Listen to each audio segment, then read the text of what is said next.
Major support for Carolina Business Review is provided by Grant Thornton. Operating in more than 100 countries, our tax, audit, and advisory professionals specialize in helping companies unlock their growth potential. Novant Health, bringing you world-class technology, clinicians, and care when and where you need it. And Sunoco, a global manufacturer of consumer and industrial packaging products and provider of packaging services with more than 300 operations in 35 countries. Overheard recently at a popular local lunch spot, patron number 1. Gosh, it seems like political season again. Patron number 2. That's because it always is. Welcome again, and thank you sincerely for supporting this most widely watched source of Carolina business and public policy, seen every week for the last 27 years across North and South Carolina. I am Chris William. And what effect does endless and overt policy and political debate have on the normal course of business and our unique Carolina lifestyle? Additionally, as we rapidly close out 2017, what should our resolve be around the region's biggest unanswered issues? Things like education, transportation, land planning, social debate, economic development, etc., etc. We will tap our expert panel again in a moment. And later on, joining this discussion is South Carolina Senate Majority Boss Shane Massey. Gratefully acknowledging support by Blue Cross Blue Shield of South Carolina. Please visit us at southcarolinablues.com. The Duke Endowment, a private foundation enriching communities in the Carolinas through higher education, healthcare, rural churches, and children's services. Barings, a leading global asset management firm dedicated to meeting the evolving investment and capital needs of its clients. Learn more at barings.com. On this edition of Carolina Business Review, Neal Robbins, publisher of the North State Journal, Mike Brenan, president of BB&T South Carolina, and special guest, South Carolina Senator Shane Massey.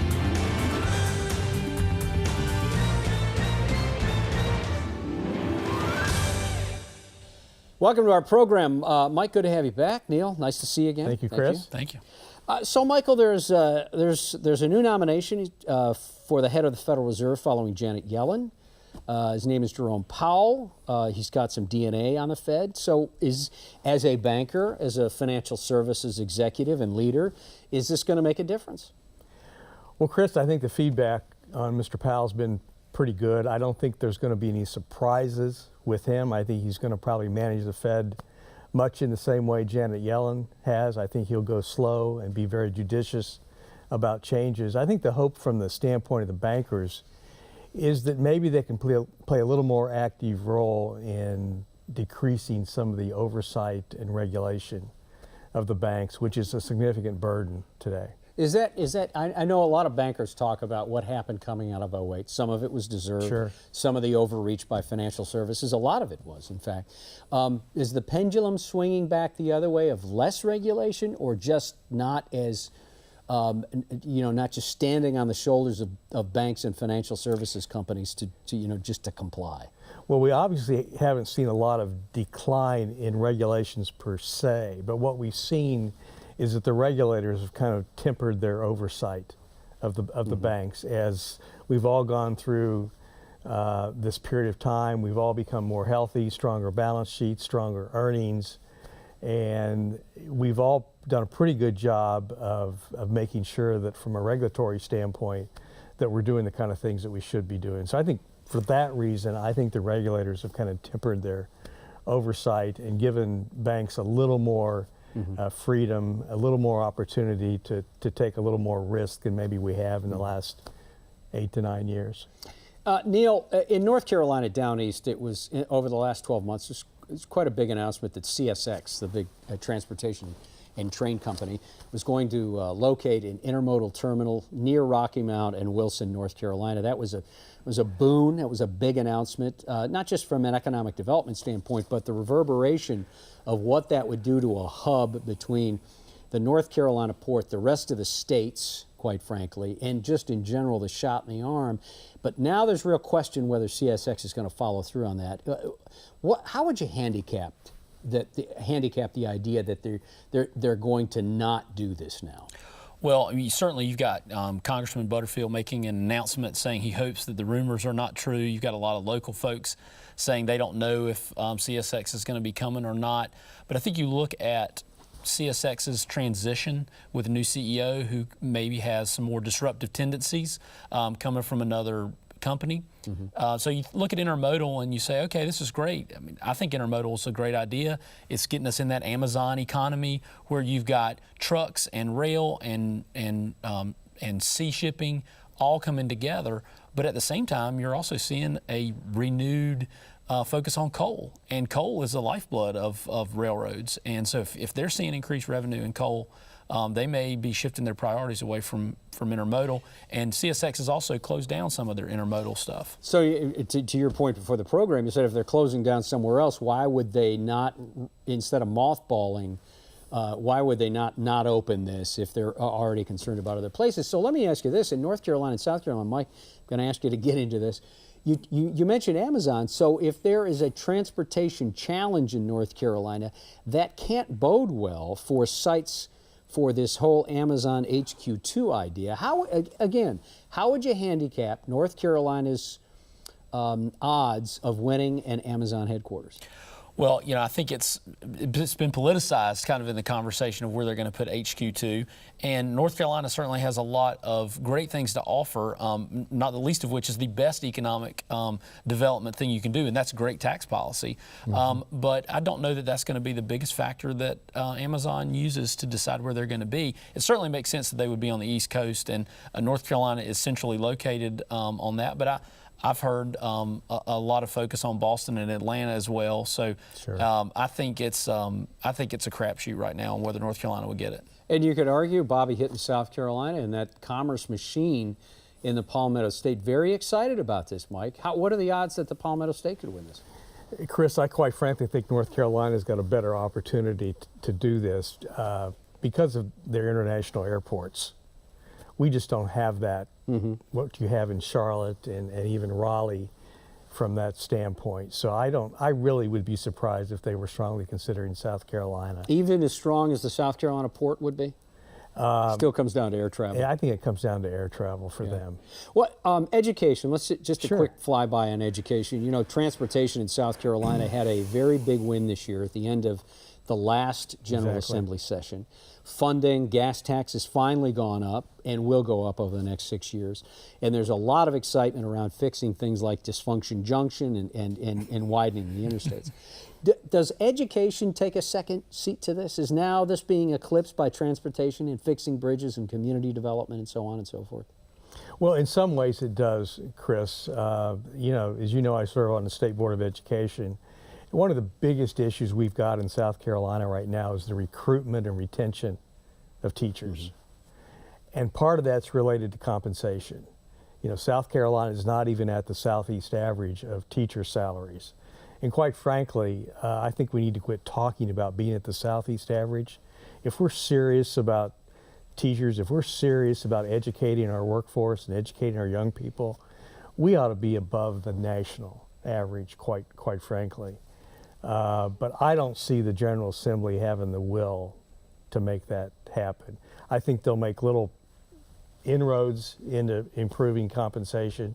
The other piece is just with teachers, it's the amount of time they put in, the regulatory oversight, the compliance, the level of testing and assessment that's going on in classrooms. I'm just concerned teachers don't have the opportunity to teach anymore. You make a good point. Neal, in North Carolina, there are things like Best NC, Ed NC, State Board of Education, Mike, that you have chaired in South Carolina in the past. There is Department of Public Instruction. I mean, there's the North Carolina Chamber, and there are so on and so forth. And there are so many organizations that are pushing on this rope of education, trying to make it better. Is it going to take outsiders like business, like NGOs, to really fix the education model in states like North Carolina? Absolutely. I think, government is not great at innovation, and they're not good at fixing kind of fundamental problems, at least in my experience. So I think it's going to take the private sector. It's going to take some school choice. It's going to take some disruption in the way we do things. One of the things that I've looked at in North Carolina is there's just no correlation between achievement and per pupil spending. And as long as we're solely focused on saying, as long as the budget's going up for every pupil, we're doing better. If the outcomes are not better, then the spending was totally worthless. Yeah. Guys, thank you. Stay with us. We're going to meet our guests in just a moment. Next week on this program, interesting, this is the second largest credit union in this nation, right here in North Carolina, or right here in the Carolinas, specifically in Raleigh. It's the State Employee Credit Union. His name is Mike Lord. He is the CEO, the fairly new CEO following Jim Blaine. He will be on this program talking about how they compete, how they will compete with traditional financial services and banks going forward. And also some of our most exciting, and I say that kind of tongue-in-cheek, exciting and fun programs of the year is a two-part program that is a review of our economy and a look forward. It's a two-part program with 4 of our resident economists. Part 1 and Part 2 will be right on the cusp of the old year and the new year, and that's always lively and very interesting. You know, someone once said that getting old and getting married are not for the faint of heart. Well, we might consider the same could be said for serving in political office. Well, our guest has done at least 2 of those so far. Now in his 10th year as one of the 46 members on the Palmetto State's Senate roster, he is also the majority leader in the Senate chamber. We welcome from South Carolina District 25, the Honorable Shane Massey. Your Honor and Senator, welcome to the program. Thank you very much. Glad to be here. Thanks for inviting me. So a lot to talk about going on in South Carolina these days, and I know I'm not telling you anything, Your Honor, but let's start with Henry McMaster came out of the gate after the announcement that Santee Cooper and SCANA were going to shut down the nuclear reactor construction project, and the governor kind of bolted with the idea that he was going to find a buyer for Santee Cooper. Is that the right thing to do, and is that the right way to handle it so quickly? Well, first of all, I've got to say this is a complete debacle. The VC Summer nuclear situation is getting a lot of attention all over South Carolina, and people are mad about it, and rightfully so. And you're right, one of the first suggestions was that we should sell Santee Cooper, and candidly, I think we've still got a long ways to go before we can make that decision. Look, if you ask me if the state should own a utility, my answer is no. The problem is that the state does own a utility. And the state has owned a utility for more than 80 years. And if you're going to divest the state of that significant asset, you've got to do it in a responsible manner. And I think we've got to make sure we know what the value is that we would get for it. We've got to know what the impact would be on all the ratepayers, all the customers that are served by Santee Cooper and the co-ops who get their power from Santee Cooper. This is not a decision that you can make in just a matter of a couple weeks. You've got to make sure you've got it right before you screw it up even worse than what it already is. So how, as leader, as a Republican leader in the Senate, sir, how do you make sure that your constituents, that there's a, let me call it this way, how do you make sure that there's a fair hearing for how South Carolina got to this point to where there were billions of dollars poured into what's now turned out to be a hole, and literally, and we're trying to figure out not just who's at fault, but how the state manages going forward and how it's paid for. It seems like a lot to unwind.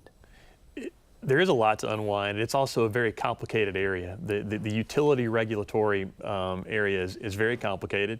And candidly, I didn't know very much about it before we started this, so I've learned a lot in the last 3 months. But look, I think, first of all, those of us in elected office, you've got to have credibility with the people who elect you.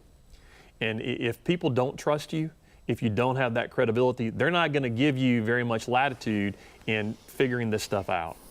And so I think the important thing, though, is that we do take some time to figure it out. And you can't delay this forever. But you've got to take a matter of a few months and weeks in order to figure out the best approach. Because, look, one of the big reasons we're in the mess that we're in now is the Baseload Review Act, which was passed in 2007 with very, very little scrutiny at the legislative level.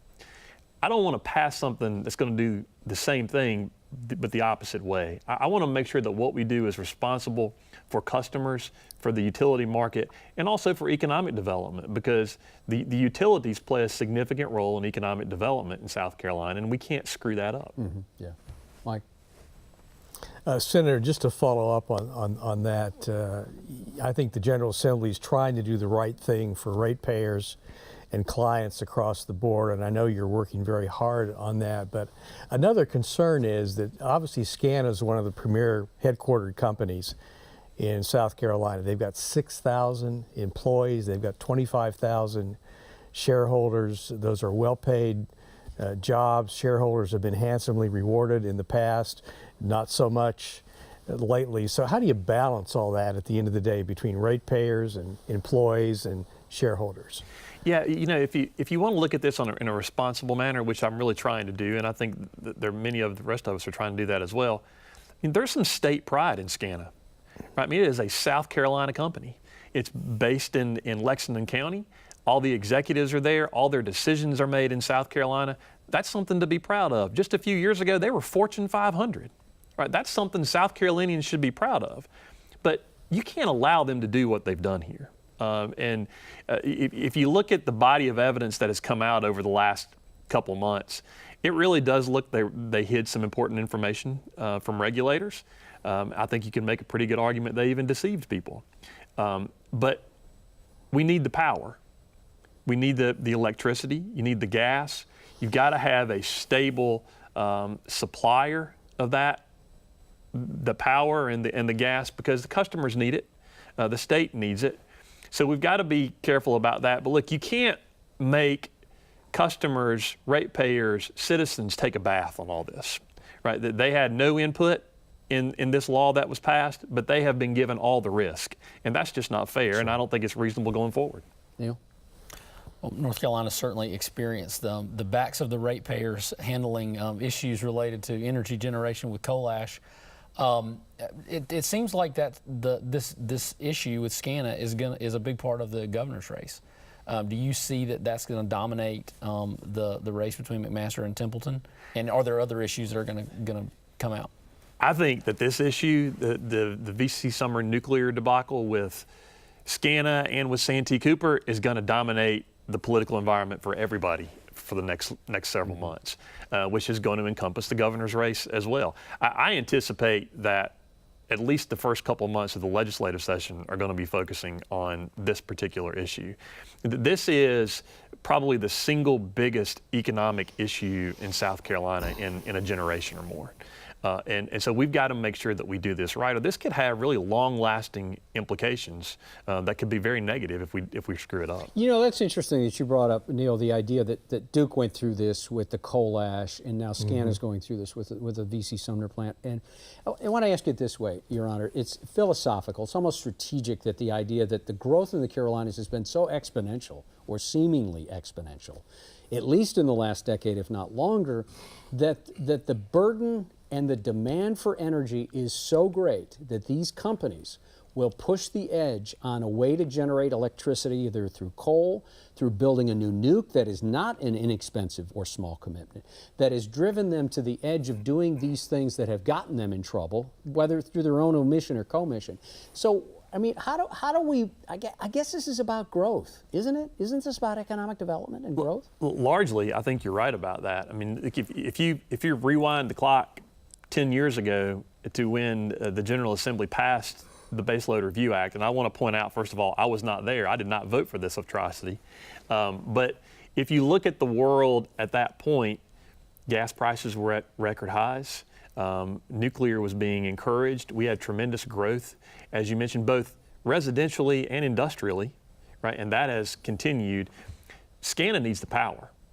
And this, at that time, nuclear at that time, looked like the real opportunity going forward. Because remember also the national political environment that we were looking at, there was almost certainly going to be a carbon tax.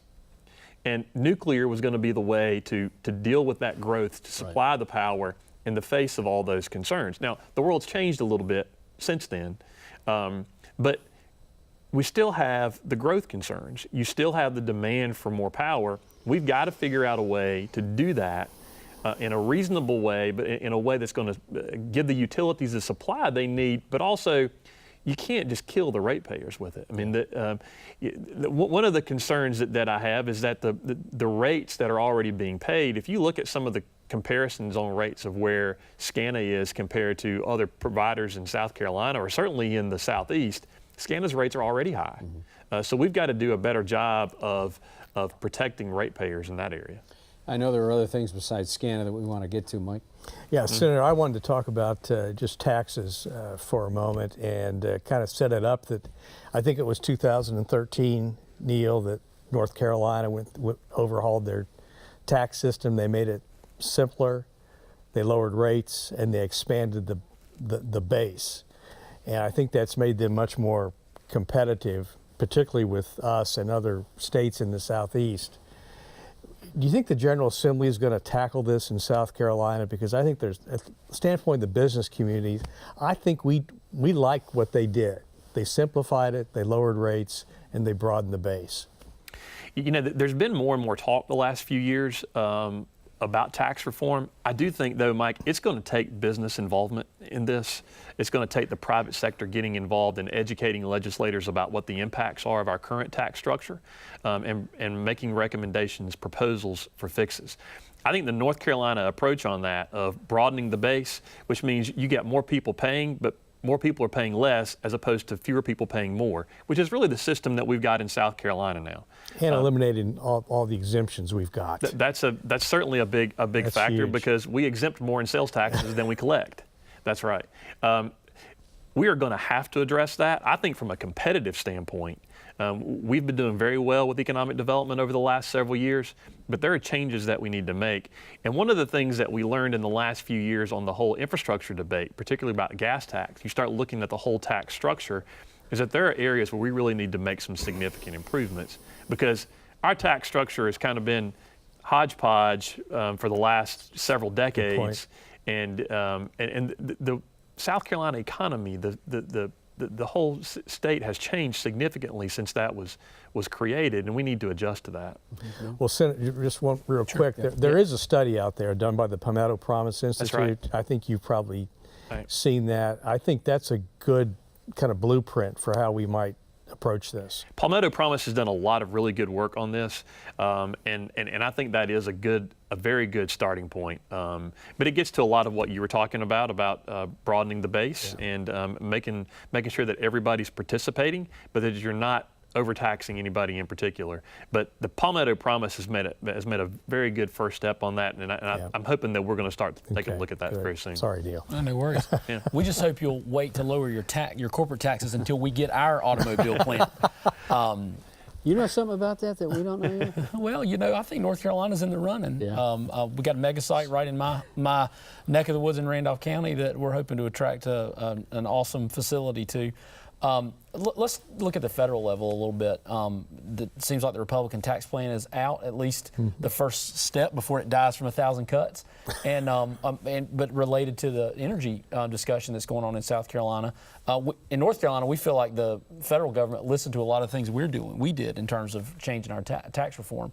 But one of the things I noticed was it's going to eliminate some of the subsidies for wind and solar, which I think will end up lowering energy rates. And as I look at it, taxes are a big part, and energy costs are the next key to economic development. So what are you guys looking at in terms of maybe adjusting how you're incentivizing or disincentivizing different forms of generation? Yeah, I think that's a really good point.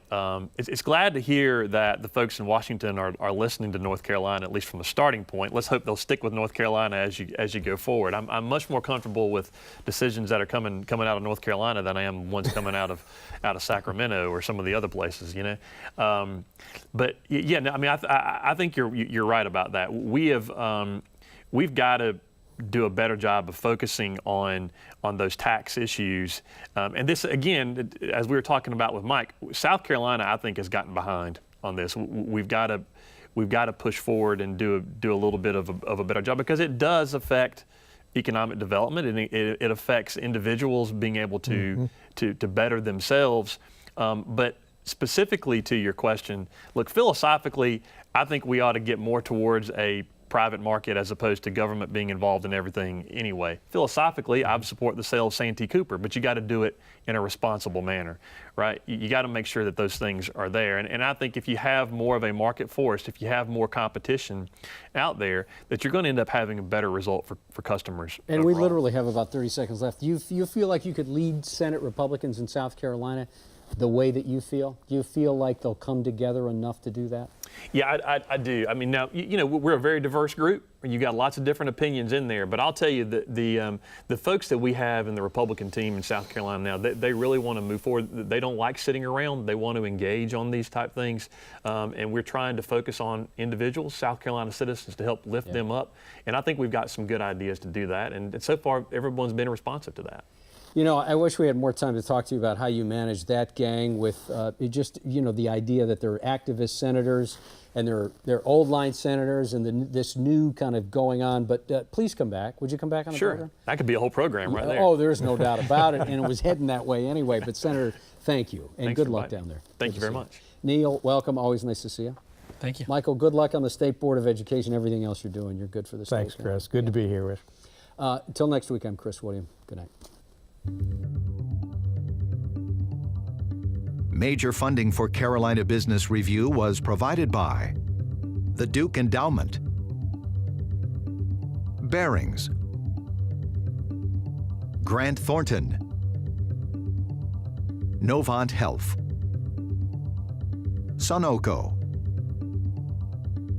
Blue Cross Blue Shield of South Carolina, and by viewers like you. Thank you. Promotional consideration provided by Business North Carolina Magazine. For more information, visit carolinabusinessreview.org.